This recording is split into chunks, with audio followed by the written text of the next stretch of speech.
Good morning, students of class 9. You are welcome back to the online portal now. Now pay attention to the class. Listen carefully and try to understand.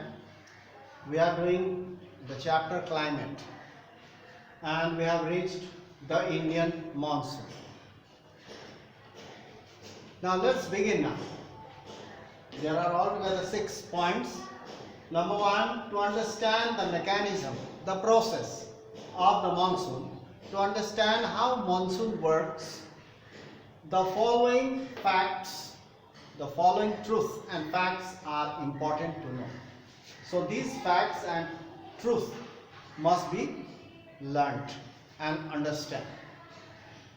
The differential heating. Differential means different. Heating and cooling. The differential heating and cooling of land and water creates low pressure on the land or as well as in the sea.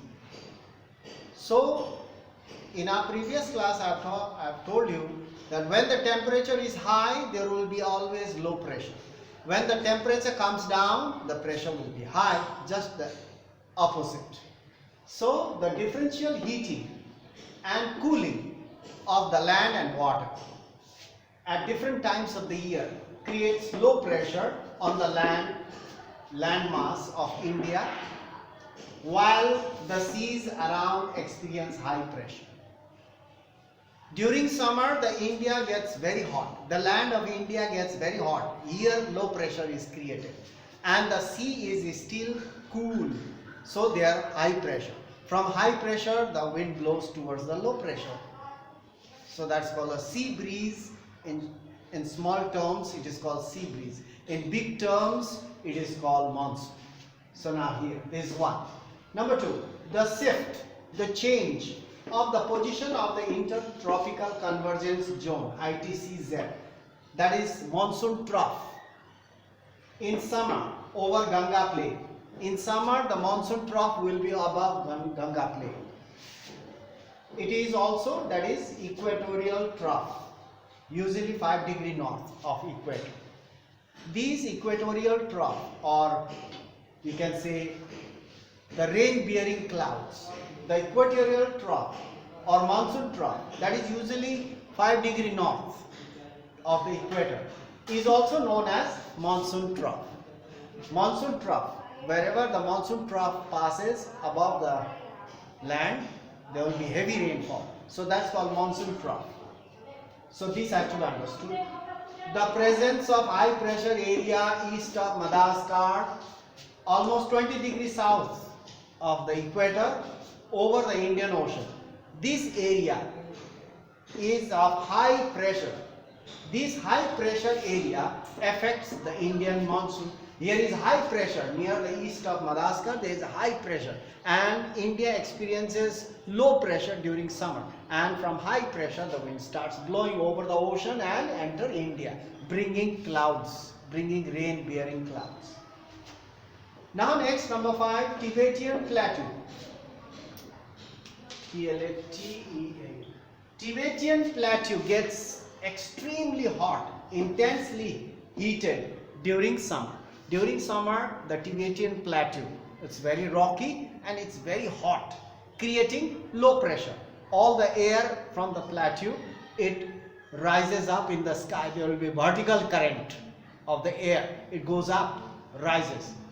Hot air rises. You have learned before in your previous classes. The hot air over the plateau rises up, creating vertical currents, and the cold air from the high pressure areas, they fill up the place. So this Tibetan Plateau gets intensely heated during summer. That creates low pressure there, high temperature, low pressure over the plateau region at about 9,000 meters above the sea level. Tibetan Plateau is very high. It's the highest plateau in the world. So Tibetan Plateau get intensely heated during summer and creating low pressure, which is above the sea level, 9,000 meters above the sea level almost.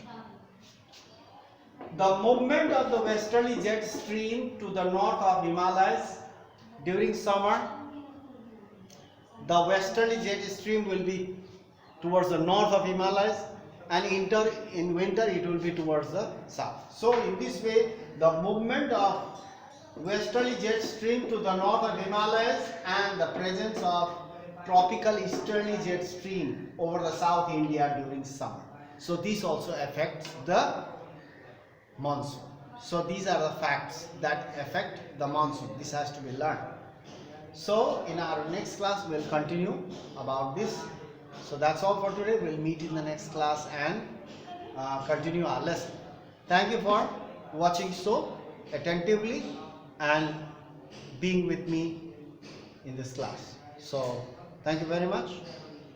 Go through online portal every day regularly so that you will not miss anything. So, and do not waste your time at home. Do your reading practice, do your writing practice, because many of you don't know how to read properly, or you don't have the practice to read, or you don't have a good handwriting. That has to be made up.